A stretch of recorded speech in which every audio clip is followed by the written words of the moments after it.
স্বাস্থ্যসম্মত উপায়ে পশুপালন। আজকের বিষয় ব্যাকটেরিয়াঘটিত রোগ ইন্টারোটক্সিমিয়া।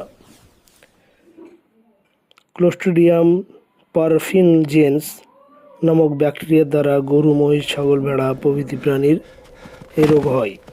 সংক্রমিত জল ও খাদ্যের মাধ্যমে রোগ জীবাণু সুস্থ প্রাণীর দেহে প্রবেশ করে এবং অন্ত্রে টক্সিন বা বিষ নিঃসৃত করে এই রোগ সৃষ্টি করে।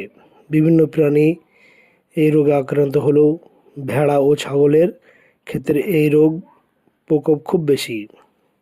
এই রোগের কিছু লক্ষণ: পেটে প্রচণ্ড ব্যথা হয়, ছটফট করে, শ্বাস প্রশ্বাসে কষ্ট হয়, পেট ফোলা, পাতলা পায়খানা, মাংসপেশিতে টান, মৃদু কম্পন প্রভৃতি লক্ষণ পরিলক্ষিত হয়। বাচ্চা পশুর সহ্য ক্ষমতা কম হওয়ায় এই রোগের হঠাৎ মারা যায়। সুস্থ সবল বাচ্চা এই রোগে বেশি আক্রান্ত হয়। হঠাৎ খাদ্যের পরিবর্তন, কৃমির সংক্রমণ, ঋতুর পরিবর্তন এই রোগ হতে সাহায্য করে। ধন্যবাদ।